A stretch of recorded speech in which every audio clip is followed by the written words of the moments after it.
Okay, welcome everyone to Online Strategies to Attract and Retain Quality Employees. My name is Sue Ellson and it's great to have you here on the webinar. I look forward to your engagement. Please feel free to contribute in the chat as often as you like, and also there'll be time for questions and answers at the end as well as during the presentation. And whilst the presentation is on my screen, you will not be on the recording, but obviously this is going to go onto YouTube later. So for any reason you don't want your face to be on the recording, feel free to turn your camera off.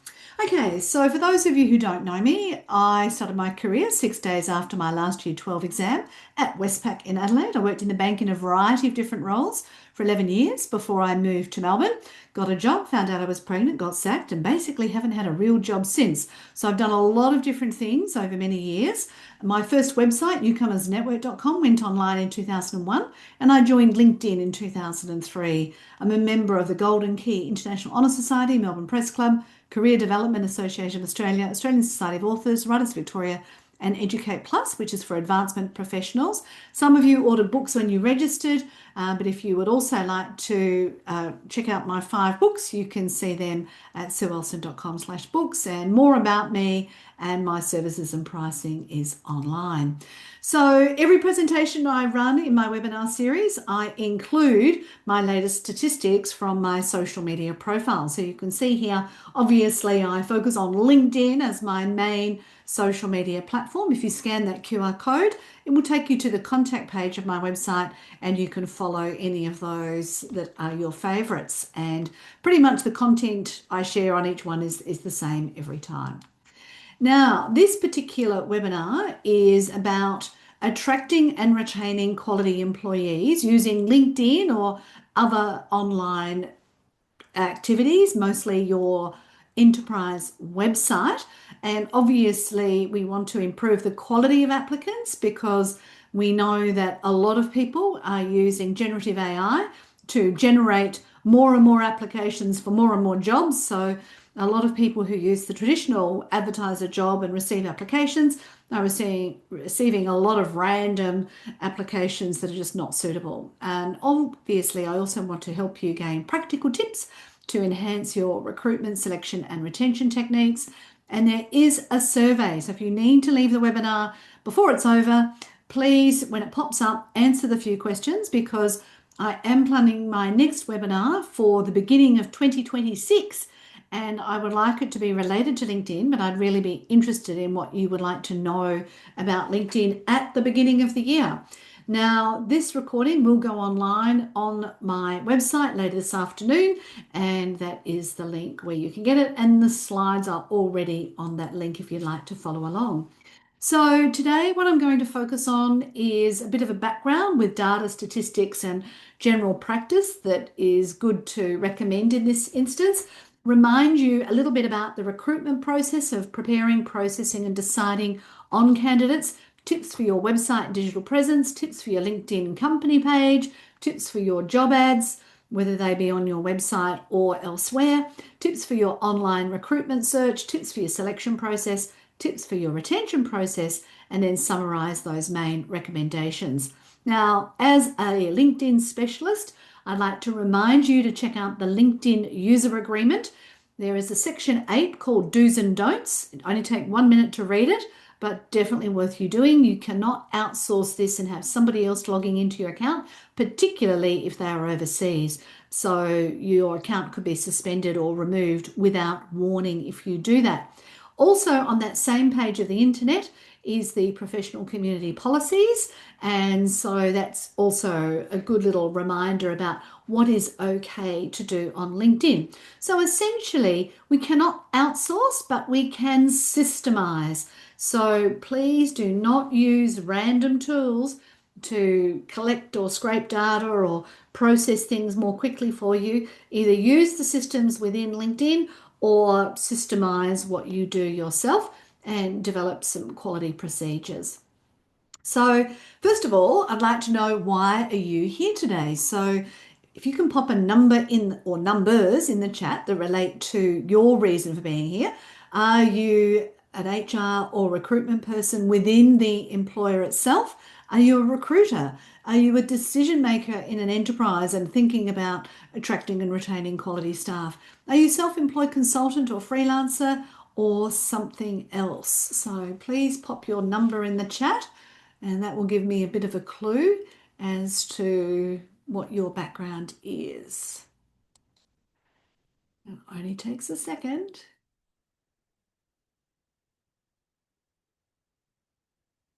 All right, I shall move on.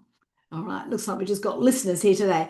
Okay, so the next thing I'd like to know is, again, are you using LinkedIn? Are you using the LinkedIn free account, as I was up until 3 years ago? The LinkedIn premium account, the jobs and careers or the business one? I'm actually paying for the careers one. LinkedIn Sales Navigator, LinkedIn Recruiter, or any other LinkedIn product. So we've got some A's. Oh, thank you, Philip, for 4s and 5s. Okay, and LinkedIn simple account. Great. Okay, so all right, that's what I assumed. It would be mostly people using the LinkedIn free account. So that's great news. All right, so the first piece of data that I'd like to share with you is this report from Deloitte on 2025 Global Human Capital Trends. And this is about navigating the complex tensions and choices in the worker organisation relationship. And the particular statistics that I wanted to show you from this one are that if you're going to be making a hiring decision, you need the right data and you need to balance inclusivity of all candidates and backgrounds, but also decisiveness. And the decision making needs to occur at the right level. So that little bit of information there you can read in more detail later. Also, what are employers looking for? This report from the Manpower Group actually focuses on the fact that you need to have HR strategies that segment the demographics. So if you've got younger people working in the organisation as well as older people, how is knowledge transferred? How is knowledge passed down? Who needs more knowledge? All that kind of thing. So are you investing in reskilling and upskilling? If people don't have a continuous something goal to push towards and something new and interesting, they're much less likely to be involved. And also this aspect of prioritizing culture and work-life balance is extremely important. All candidates are expecting that now, so please keep that in mind as well. The next one is the 2025 Hayes Salary Guide, and here they have evidence that there are higher applicant volumes, but unfortunately lower quality candidates. And what we've got to remember is up to 90% of jobs are never even advertised. So the ones that are advertised are going to be bombarded with these spammy applications. 2/3 of professionals, though, are planning a move from their current role in the next 12 months. So that's really interesting. But matching talent effectively is becoming harder. And I actually believe a lot of that's got to do with the recruitment process. But the most valued employee benefits are still flexible working. So that's not necessarily working from home. It could be working separate hours or doing something different, but also additional annual leave. And I met a person recently who went from 5 days a week to 4 days a week and said they would never ever in their life go back to 5 days a week because their life is just so much more balanced as a result of doing the 4-day work week. And also the 4-day work week has actually been proven to be more productive. Now, I can imagine a lot of employers shaking in their boots as I say that. In that report, they also talk about attraction and retention factors, and again, that good work atmosphere or the good boss. I think those things are really important, and then work-life balance, and then the benefits. So they're your top three, and then there's these other ones that are options for you as something to think about if you're hiring people. But also, if you're in the area of HR, you can consider joining or looking at the information on the Australian Human Resources Institute website. They have a section of HR research and they put out this quarterly Australian work outlook, and the latest one is showing that recruitment is still up overall, and whilst there's some redundancies, we're still expecting strong recruitment activity over the coming months. So I guess that's good news if you're looking for work over the generally the quietest time of the year. Now, for a long time, I have been saying to decision makers and employers and even recruiters that you need to list the salary on the advertisement, however you publish that online. So if you do, you will get 36% more applicants. And I'm not just saying, oh my goodness, I don't want more applications, but what you got to remember is that 25% of candidates simply will not apply if there is no visible salary mentioned. So you are doing yourself a great disservice, because if people, the salary is too high or too low, that's going to weed out a lot of people. And this article goes into a lot more detail about why it's so valuable to do it. And you're going to get better candidates if they know what to expect. And if you are nervous about it because you've got other employees who might see the job advertised, you could list a range, so that, yeah, the people at the highest end and the lowest end are included in that amount, so it can still remain confidential. Now, Seek also has this tool called Laws of Attraction, and in that you can determine an industry and two options, and then see what people are interested in as a motivating factor for applying for a role. So what I've done here is I've looked at education and training, and I've looked at New South Wales and ACT, and here is what people in this industry are most interested in. That's based on those results. And then if we look in a little bit more detail, there's not enough data for ACT, but New South Wales, we can see that in that education and training field, that most of the people still want that work-life balance, salary and compensation, and a good working environment. So they're fairly consistent across the board. So the next thing I'd like to remind you about is the recruitment process. So before I was allowed to do any recruiting whatsoever for Westpac, I had to attend formal training on the targeted selection process, and I was mentored by my peers. And yeah, I wasn't just allowed to go full on, all right, we'll just move you into recruitment now. And I'm aware that a lot of people, when they can't find good candidates, just say, look, I'm throwing it in the too hard basket. I don't have the time for this. I'll just pay a recruiter.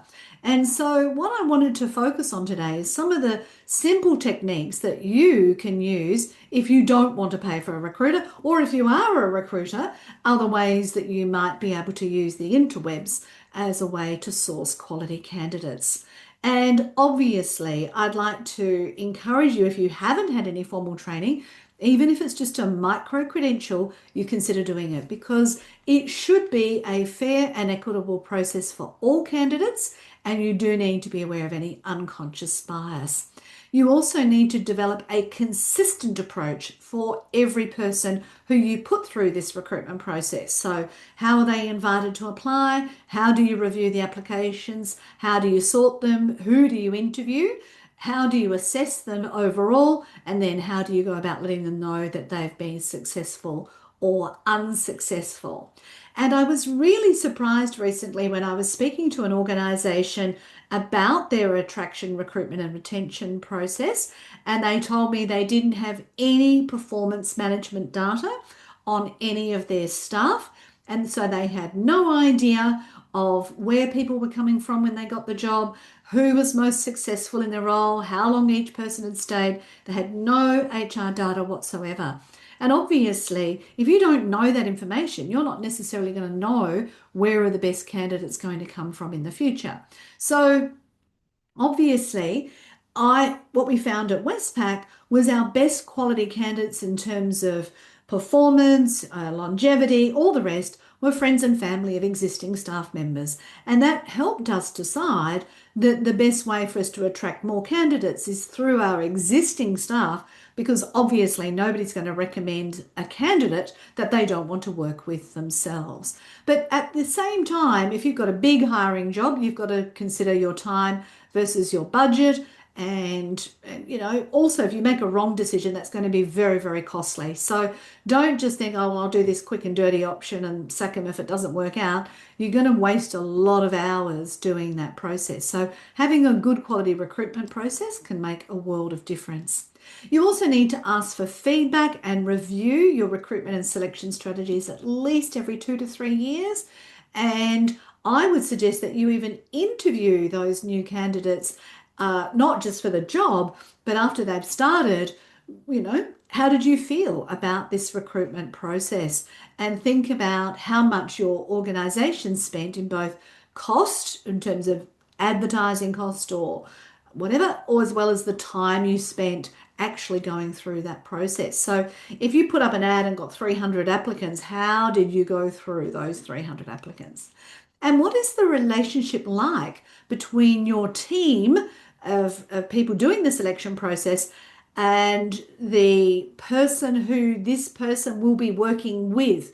Because quite often the final interview is with the most immediate manager.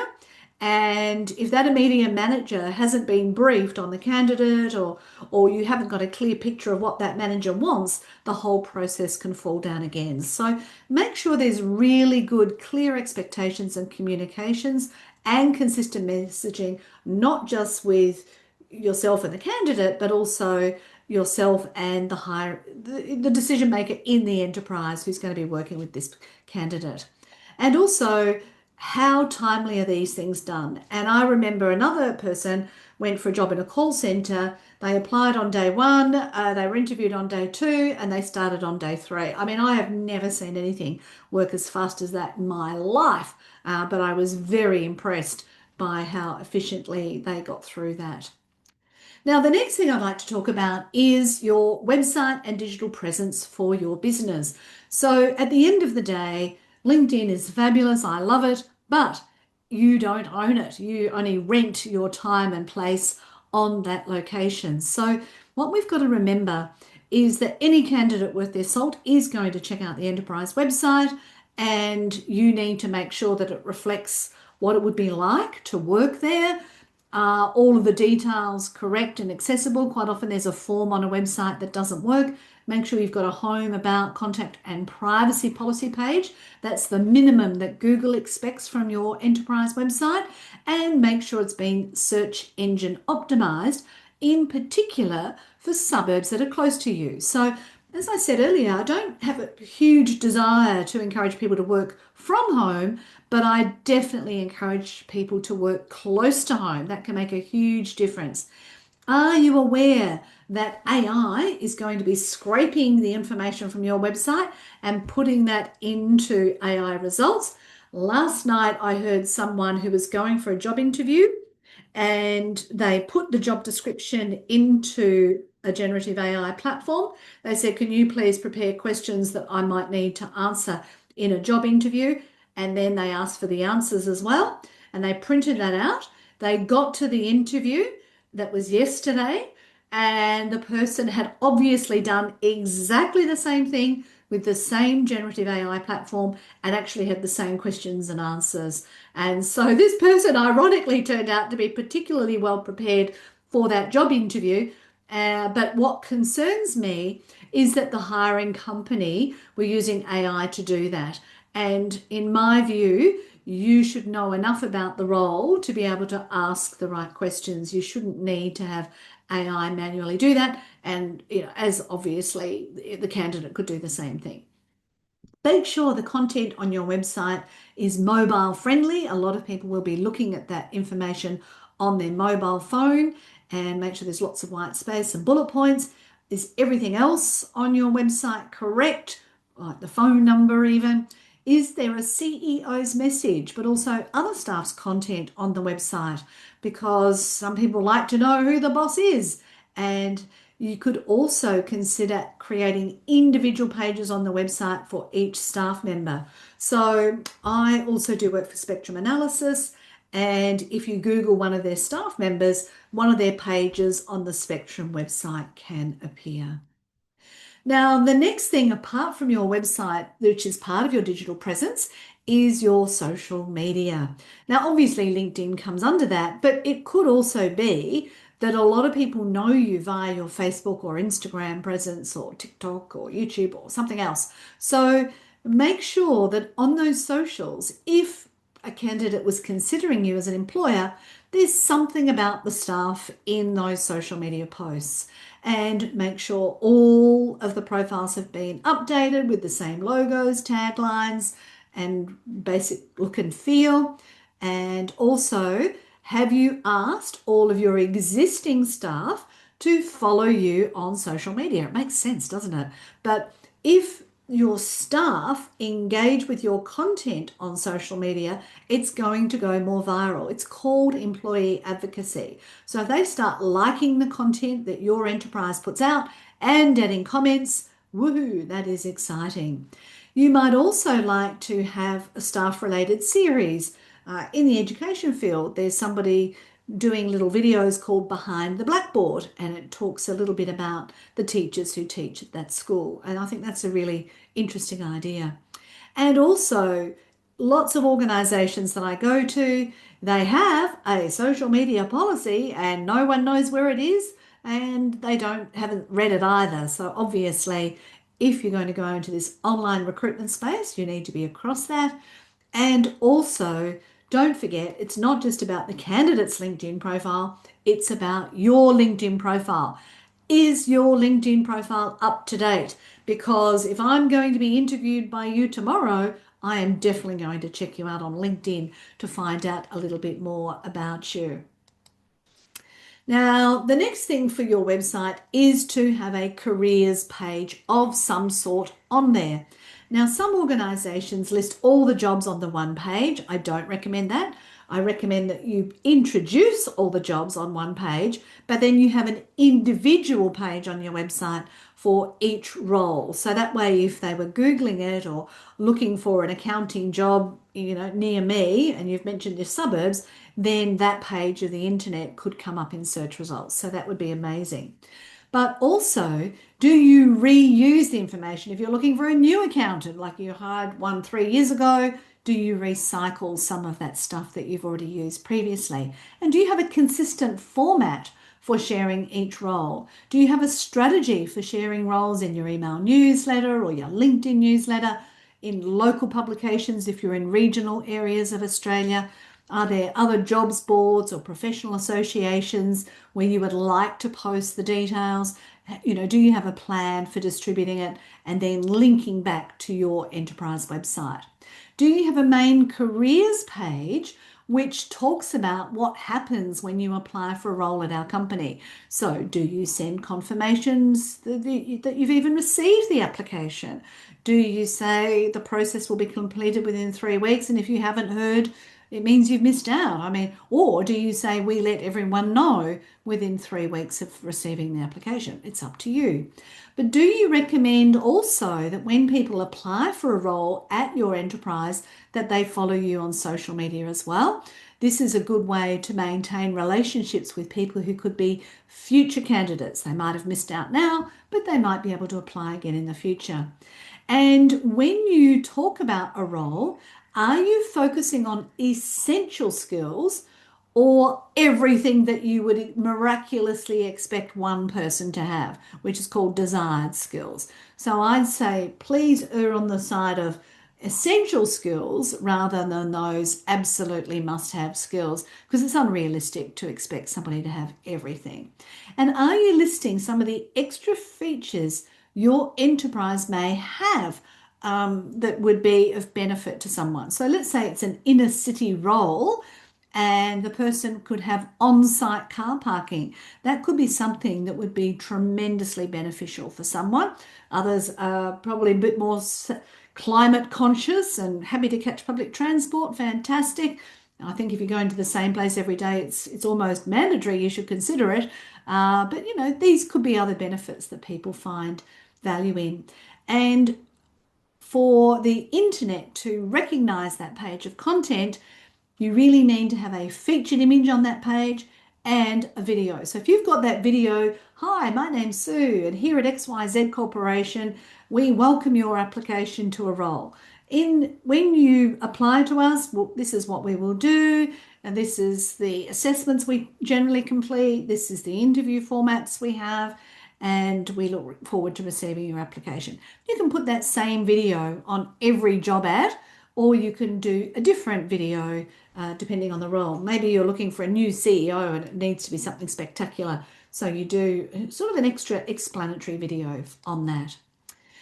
So these are some of the things that you might like to additionally talk about as benefits. Maybe you do offer a 4-day work week. Maybe you allow people to start at 7 a.m. so they beat the traffic and leave at 2 so they can get home in time to pick up their children from school. Maybe you start, somebody can start at 11 a.m. and work till 8 p.m. and again miss most of the traffic. This flexible start and finish times can make a huge difference to someone's life because they can schedule their other personal appointments around those flexible start and finish times. Do you have paid professional development or professional membership subscriptions, a peer mentoring program? Do you offer career development and invite them to have discussions about what else they might like to do in the enterprise or what additional training they might need for a different role in the enterprise? Do you have special leave days? Do you have an enterprise that has a strong faith basis? And if so, how does that equate when someone's considering the role there? Do people who work for you have the opportunity to hire the facilities or have access to the swimming pool that you've got out the back? I don't know. These are, things that you can talk to. And also, do you offer extra superannuation or salary sacrificing options? Now, I'd like to focus more directly on your LinkedIn presence. And so I'm going to assume that you will either have a LinkedIn company page or a LinkedIn school page. And school pages are used for educational institutions. So people can list that school or university or college in the box next to their experience. And then also that's going to make you visible not in just the experience section, but also in the education section. So that's why you would have a school page instead of just a company page. Now, if you've got one or the other and it's not meant to be, by all means contact me and we can sort that out. But what a lot of organisations forget to do, just as individuals forget, is to fill in the darn profile. So please log into your company page on LinkedIn and fill in every little box that is available. And I just want to remind you, there are a lot of boxes to fill in. So here I'm going from my Me menu to my Sue Ellson company page, and I'm going to choose View as a Member. And here you can see bits and bobs of information. But if I go back to viewing it as an admin, you'll see here under settings, there's all of these settings that can be changed. And also if you choose under edit page, there's all these sections to fill in. So that's a lot of sections to fill in. And so I don't want you to just say, oh, well, we've got the logo and the name, that's enough. That's not enough. You need to fill in all of the sections. Once you've done that, your goal is to get at least 500 followers. So what you can do is you can invite the people you're connected to follow your company page on LinkedIn. You can also invite the people who've followed you to connect with you because they might have found you somewhere else and you might want to try and add those people to your personal LinkedIn network. On the company page, you can have a featured post and you can adjust the inbox settings so that people can message you directly. So make sure you've done that. If you've got more than 150 followers, you can start a LinkedIn newsletter, and I put mine out once a month. I think that's more than enough. It just sends people a notification. It doesn't send them an email. So it's very inoffensive and helpful to help people remember that you do exist. If you are part of an enterprise, I recommend that you have 3 or more administrators on that LinkedIn page.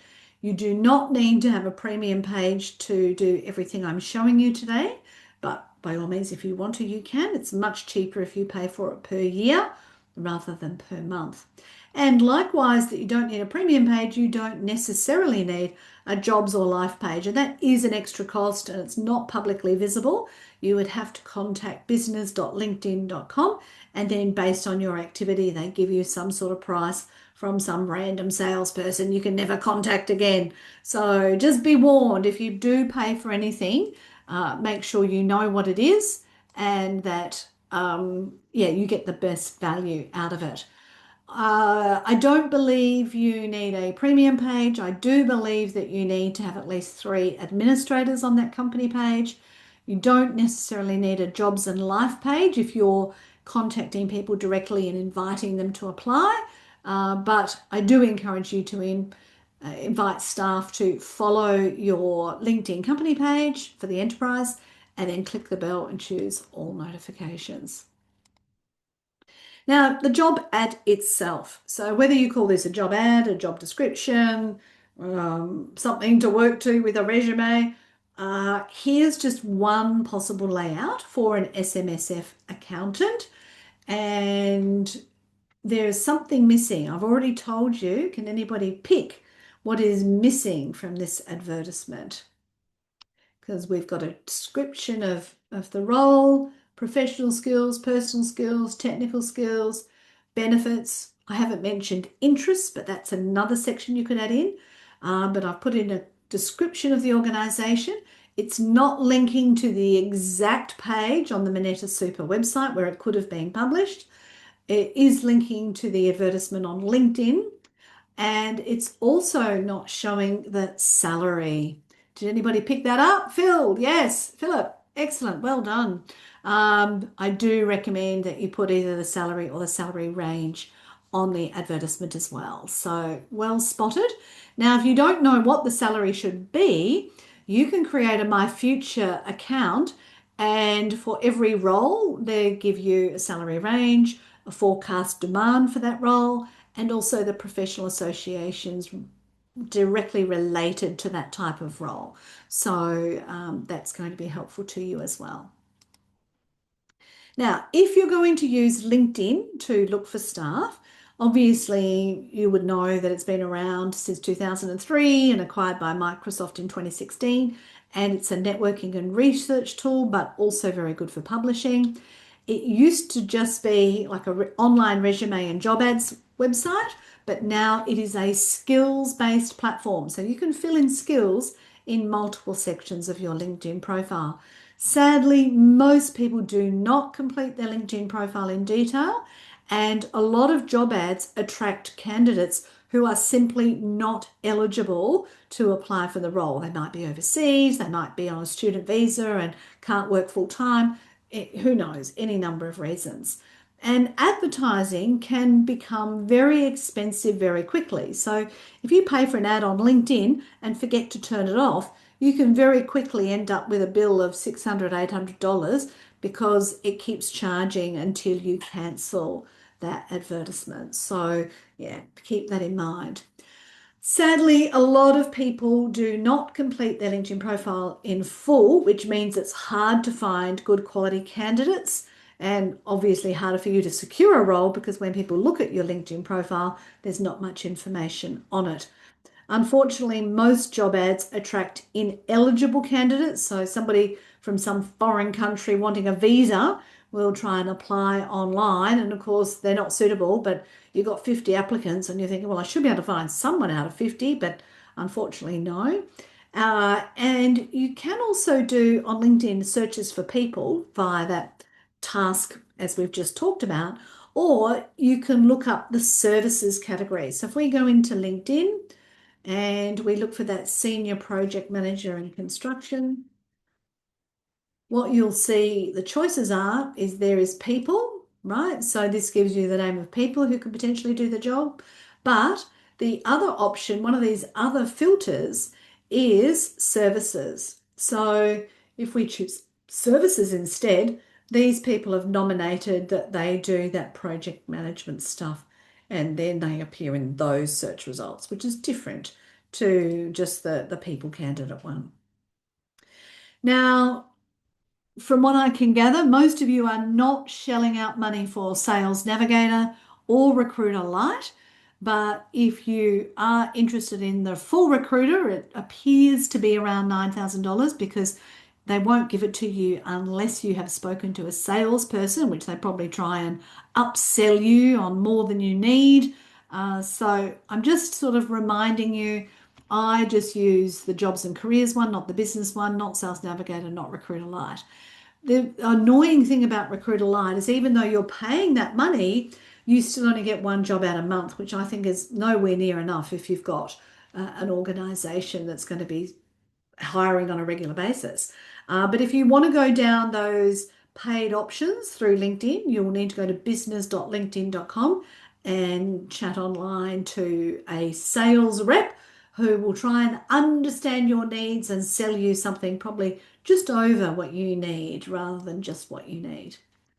So, another thing that I like to suggest to people is that they look at LinkedIn's company pages for the organisations where you'd like to work. So, if you've done that research and found all these organisations within a 15-kilometre radius of where you live, or 50, whatever your radius is preferable, then you can look at who has commented on that content. So we've got 33 people here who've engaged with this piece of content.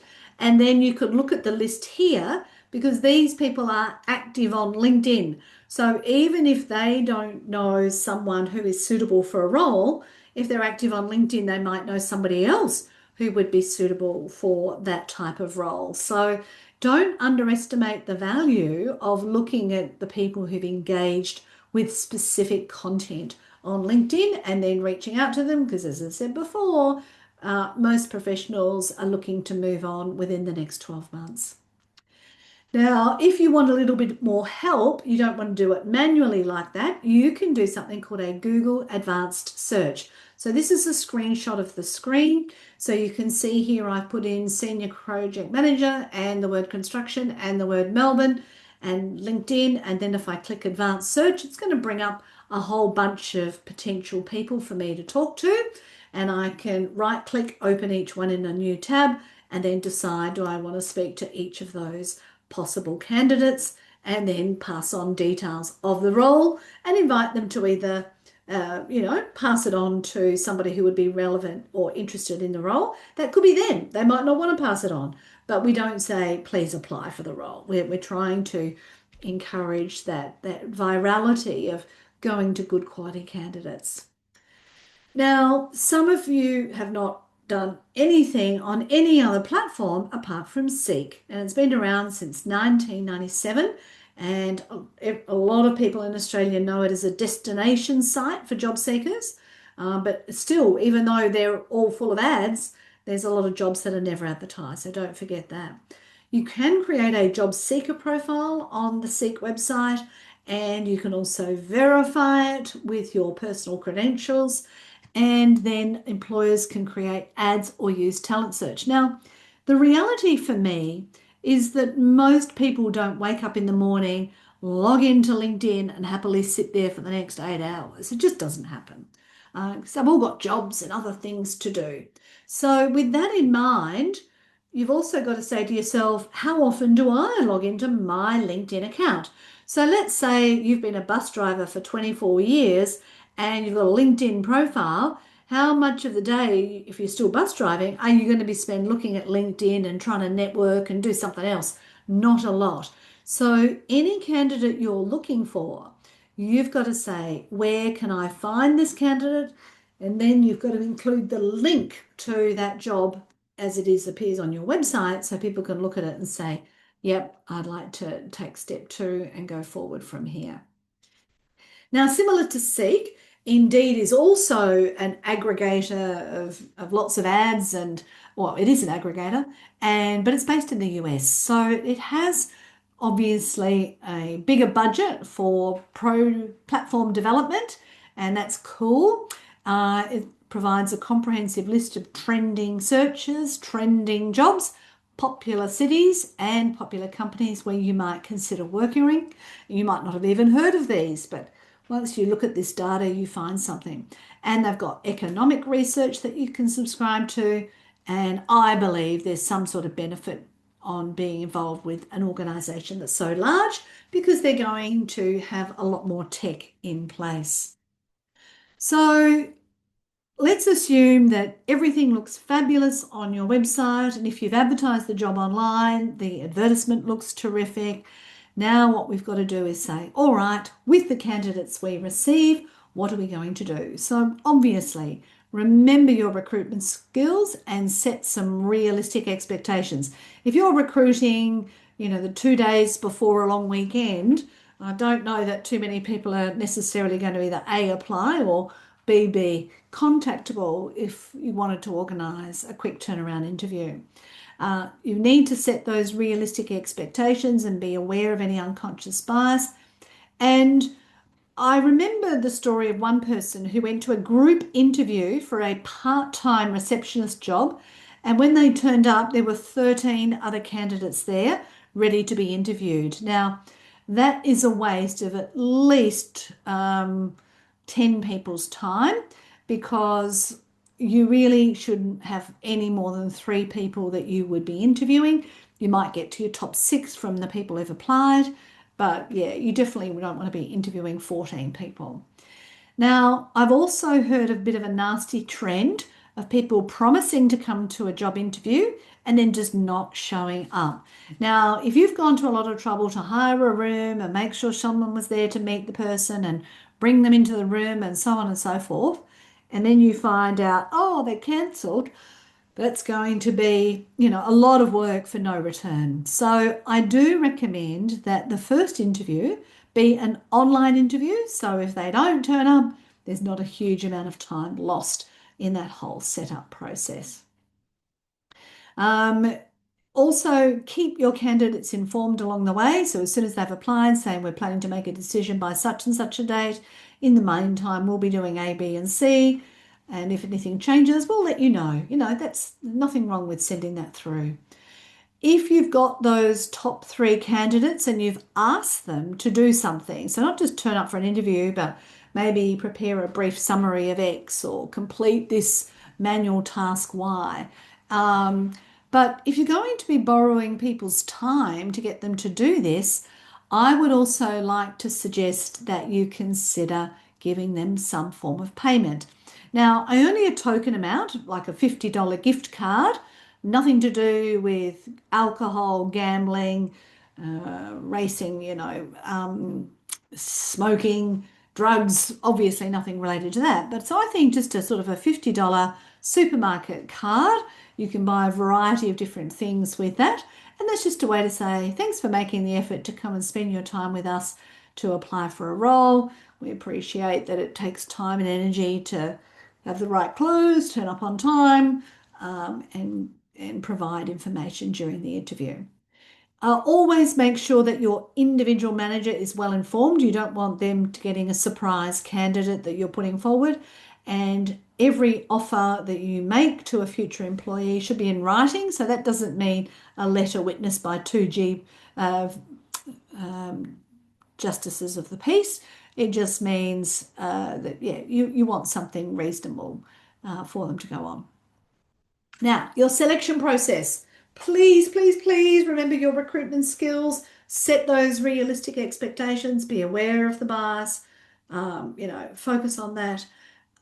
Top 6 candidates, and all of those things. And then once the offer has been shared in writing, make sure you follow up promptly and have your onboarding process all organised. So if you want more detail on this, you can look at the Recruitment and Consulting Services Association website at rcsa.com.au. Oh, so thanks for saying that it's informative. I'm pleased to hear that. And I'll be opening up for questions in a couple of slides. Also, if you do have to leave early, please remember to feed in that little webinar feedback form. So, onboarding. You've made a decision, you've hired George, and George is here on day 1 of his role at your organisation. So obviously you should have let George know directly and confirm it in writing of his successful application to the new role. You could invite George to follow all of the enterprise social media profiles and click the notification bell to curate their news feed, and then invite them to read and review the online or social media policy. On day 1 of actually turning up to the workplace, you can invite them to update their LinkedIn profile according to your particular recommendations, if you have any. Introduce them to the social media team and brief them on how they can support the enterprise on social media. It could just be likes and comments, or it could be we'd like you to prepare photos and stories for us to share. So new colleagues there on LinkedIn, they can use their phone app to do that. Invite your colleagues to endorse you for your skills, and then obviously you can endorse them for their skills, and encourage them to consider sharing some content that's relevant to their expertise on their LinkedIn profile, or simply to say, oh, I'm excited to be working over here now, one of those posts. Now, whilst they're working in your organisation, obviously, from a digital perspective, we want to encourage that ongoing engagement with reactions and comments. So that's why people need to follow the enterprise's social media. But also from a career development perspective, if you join your local library here in Australia, you get free access to LinkedIn Learning and all the courses that they offer for free. So you can just go to learning.linkedin.com to do that. Or if what you want's not there, you can check out Massive Open Online Courses website, and there might be something there that would be of interest to you. You don't need to rush out and do a full master's or PhD program. You can also invite people to create collaborative content so that you can share that on your socials. And I also encourage you to find and connect with other professionals in similar roles, because let's say your role ends suddenly and you don't know anyone in the industry, that's going to be a problem. So think about people in similar roles, both locally close by to you, but also internationally. And then make sure you add in any professional memberships to the licenses and certification section, as well as the organisation section, and even encourage those accountability partnerships or mentoring relationships so that you maintain your momentum. Everybody will remind you that social media is about consistency on quality, so keep those things in mind. And then finally, consider creating your own name website. Now, my first website went online in 2001. SueEllson.com was 2012. So it took me a while to do it, but I do recommend that you do it going forward. Now, when the person leaves an organisation, you obviously want them to update their LinkedIn profile saying you finished on such and such a date. And I would suggest that if you haven't got something else to go to, you can say, look, I'm just going to leave it and not change the date that it finishes yet. If that's within 1 month, no big deal. When it gets to 3 months or more, I think you're sort of stretching the truth a little. So I would recommend that you wrap up that role and say, well, here's what I'm doing now. You can obviously at any time invite people to connect with you, and also invite them to connect with any other colleagues on LinkedIn, provide those endorsements for skills, and remember to give and ask for recommendations for their LinkedIn profile, unless of course there's a performance issue. And also make sure that they leave all their email addresses on their LinkedIn account. Don't ever remove any, but you might want to change your primary email address if you've moved on. And think about ways that you can celebrate your achievements. Now, LinkedIn editors, you probably have access to those, can help you with this, but it's always important to leave the enterprise where you're working with a good impression and encourage them to give you future referrals and recommendations. So I have a friend who's constantly bouncing in and out of this process and not quite being able to secure a full-time role, but I would suggest that they need to look at what they're doing on a daily basis, because they should still be able to, attract more quality candidates over time. So here's a list of my main recommendations for recruitment overall. Make sure everybody is well trained and that there's good communication. For each role, add a page to the website and all the details on there. For each job ad, put all those skills with lots of short dot points. For every search, your goal is to reduce the time you spend overall, less time sorting and more time searching for those quality candidates and hoping that they've got good LinkedIn profiles. And make sure those selection processes are consistent and that you've got good processes for onboarding, during the role, and then when they leave the organisation. So that's the main content for today. I hope you found lots of things helpful. If you have, it's about 10 hours of work for me to produce this, and I was up till 1 a.m. last night putting this all together. So it's a lot of work. So please, if you have a few moments, fill in the webinar feedback form. That's the quickest and easiest way to do something to give me some input. Alternatively, you are welcome to write a Google review or a Facebook review or an online review on my website, or just to follow me on social media because I share content at least every week on my social media channels. So I'm about to turn the screen sharing off. So if you don't want your face on the recording, please turn your camera off now, and I will open for questions. Do we have any questions or comments? Yes. Philip, would you like to go first?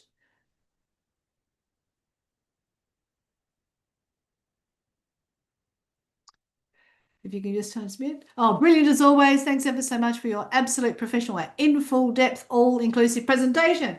Thank you. That's very thoughtful of you. Yes, I pride every presentation, whether it's free or paid. I always try and think about what is the best piece of information that I can give to the audience in that. So yes, a lot of effort's gone in. So thank you for that acknowledgement. And Michelle or Sarah, would you like to add a comment or ask a question? And you're most welcome, of course, to contact me directly if you would like to ask a question. No other comments? All right, I did have and a lot of people register who are not here now, so I'm presuming a number of people will be watching the recording. Obviously, the slides are on the website now. As I said, please fill in that feedback at the end. If you've got something you want me to cover in the LinkedIn workshop at the beginning of 2026, please let me know. It's hard to believe that we're getting close to the end of the year already. But thank you for your time. Thank you for the people who do show up and listen to the end, because Woody Allen once said 80% of success is showing up, and you people have done that. So I appreciate that greatly. So final chance to say anything. Otherwise, I'll wish you a very happy afternoon. Thank you. This was great from Michelle, and thanks again from Philip. Well done. Okay, thanks folks, and bye for now.